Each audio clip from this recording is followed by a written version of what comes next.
muertes, a decir del asambleísta que incluye a una menor de edad. Rechazó que desde la policía se haya afirmado que la muerte de Byron Watatoka fue debido a la manipulación de un explosivo. En este momento, en el uso de la palabra, la asambleísta Rosa Mayorga.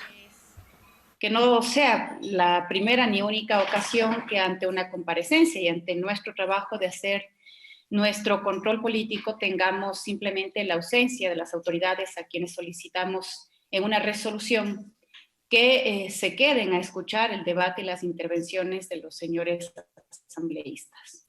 Francamente, mientras hacemos nuestros esfuerzos muchas veces en casa para en la crianza, por ejemplo, de un hijo, hacer que exista la conciencia de hacer las cosas no solamente por obligación, sino por convicción, porque lo siente, porque hay coherencia, porque hay responsabilidad, las autoridades, en este caso los ministros de Defensa y del Interior, simplemente como nada les obliga, no sienten la responsabilidad, no solamente con la Asamblea Nacional, sino con el país, de quedarse a escuchar las demandas, las preocupaciones, las inquietudes y también las expresiones un poco de indignación también que tenemos los asambleístas por todo lo que hemos estado escuchando, viendo, observando, con mucho dolor, sí, con mucha preocupación de lo que pasa en nuestro país.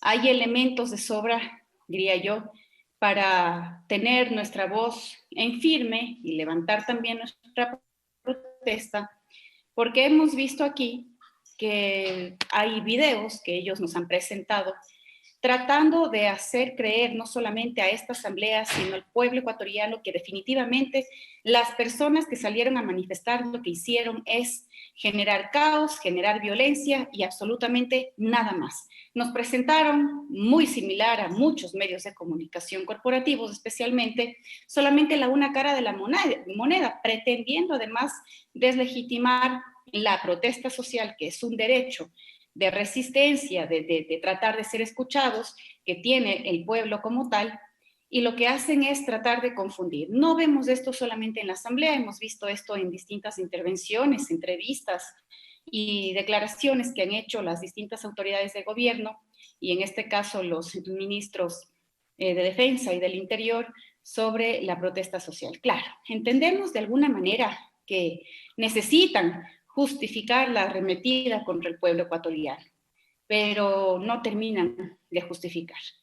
Afortunadamente, existen videos, registros, testimonios de gente que estuvo ahí y que no necesitó de los medios de comunicación corporativos, sino que registraron en sus celulares en videos que luego fueron viralizados, y yo creo que todos hemos podido observar los excesos de parte de la fuerza pública, de parte de la Policía Nacional, de parte también de las Fuerzas Armadas, en la lógica o en el pretexto de controlar los disturbios violentos en las manifestaciones. Pero ya hemos visto también, incluso aquí, cómo hay videos que nos dan la otra versión de las cosas y que tienen que ver incluso con infiltrados que lo que hacen es deslegitimar la lucha social. No ha pasado esto solamente ahora, ya hemos visto que gran parte del libreto se repite. Octubre de 2019 ya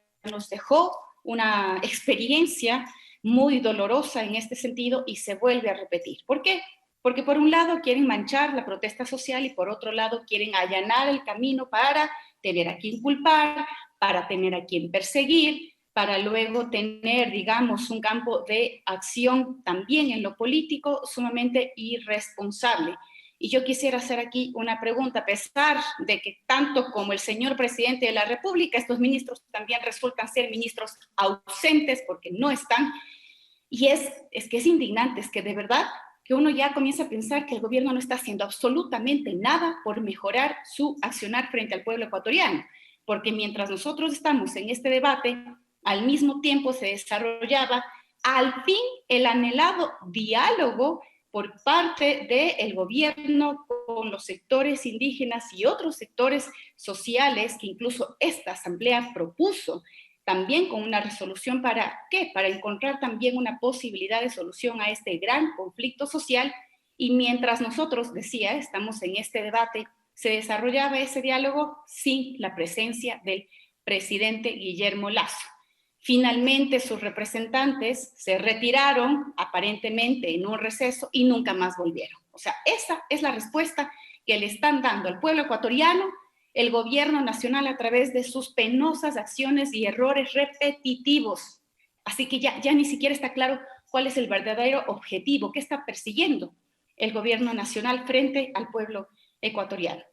Así que tenemos un presidente ausente, tenemos unos ministros ausentes, sin embargo, cabe dejar dicho algunas cosas. ¿Por qué en estos días del fin de semana, por ejemplo, viernes de noche, después obviamente de toda la represión que se ejerció en contra de los manifestantes que estaban incluso en una actitud de poder estar en un lugar como la Casa de la Cultura, como el Arbolito, ni siquiera estaban en ese momento, digamos, en una marcha, una acción de manifestación, era un sitio que lo estaban ocupando y hubo una arremetida feroz, y no lo decimos solamente algunas personas, los propios organismos de derechos humanos ya se han encargado de hacer algunos informes y hay que estar vigilantes, porque esos informes luego generan acciones en cortes internacionales de derechos humanos y luego es el Estado ecuatoriano el que también tiene que responder por ellos y por las acciones irresponsables, en este caso de los ministros que hoy debían habernos estado escuchando aquí, en esta misma sesión. Probablemente tendrán a alguien escuchando para saber quiénes decimos, qué decimos y luego estar muy atentos de nuestras vidas, de nuestras acciones, porque ya sabemos cómo funciona esto. Insisto, ya octubre de 2019 dejó algunas enseñanzas y muchas heridas abiertas que hoy se vuelven a ahondar. Y regreso a la pregunta, ¿por qué durante el fin de semana, que también hubo gente todavía protestando de una manera pacífica, cuando ya se replegaron, si se quiere, las fuerzas del orden, se levanta el estado de excepción, continuamos en un estado de excepción, por supuesto, ¿por qué no hubo disturbios? ¿Por qué no hubo casos presentados ahora mismo de una protesta violenta, caotizada? ¿Por qué no se generaron actos de violencia? ¿Por qué? Yo no creo que eso sea coincidencia, no creo que eso sea coincidencia, en algún lado se origina. Y todos estamos, por supuesto, de acuerdo en rechazar los actos de violencia que sí, finalmente, al final del día, lamentablemente, hay gente que de pronto aprovecha el contexto de la protesta, se infiltran, lo que fuera, pero oh sorpresa, durante esos días no se generaron actos de violencia justamente cuando ya no tuvieron a una policía ahí presente, aparentemente solamente para controlar que no hayan disturbios que pongan en riesgo la vida o la seguridad de las personas, porque es proporcionalmente que tiene que usarse la posibilidad de uso, ¿no es cierto?, de la fuerza, y sin embargo a veces vemos que de un rato para el otro simplemente comienza una represión brutal.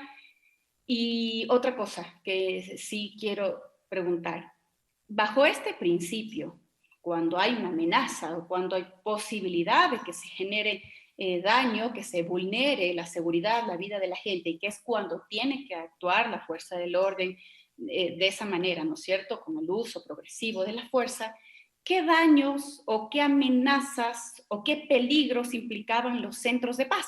Esa es una pregunta que yo me hago y no termino de comprender.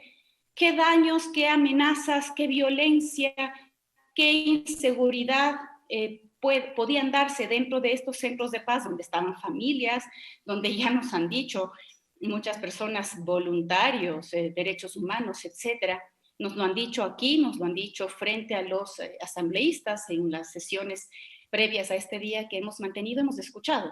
Centros de paz donde habían desde bebés, madres embarazadas, mujeres embarazadas, madres, padres, personas adultas mayores. ¿Qué riesgo esto implicaba? ¿Para qué? Para que estos centros de paz sean atacados. Es que eso no se explica de ninguna manera. Tampoco hemos tenido una versión clara de aquello. Simplemente se acusa, y de eso yo creo que el país ya está harto, de que por un lado la prensa, ciertos voceros del gobierno, ciertos, ahí sí, pseudolíderes, aparezcan diciendo es que acusan a cierta posición o a cierto sector político de financiar las movilizaciones, de financiar las protestas. Desde ahí también la quieren deslegitimar. Y ahora tenemos el otro cuento, que no, que esos centros de paz sirven para que las personas se organicen alrededor de actos más bien terroristas y demás. Es lo único que saben decir frente a esta gran pregunta que nos hacemos todos y todas: ¿qué riesgo implican los centros de paz para que sean atacados cuando son lugares de refugio de personas que vienen de muy lejos y que obviamente necesitan de estos lugares, piden acceder a estos lugares para tener un sitio, digamos, de reposo, de descanso, como su palabra mismo lo dice, de refugio? Ahí yo no veo Un minuto, respuesta señor. lógica alguna. Te quedan un poco estas implicaciones, estas dudas, estas molestias que lamentablemente en este momento no son ni escuchadas ni respondidas por parte de los ministros, pero seguramente lo tendrán que hacer por escrito. Muchísimas gracias. Gracias, asambleísta Rosa Mayorga. Tiene la palabra la asambleísta Sofía Espino.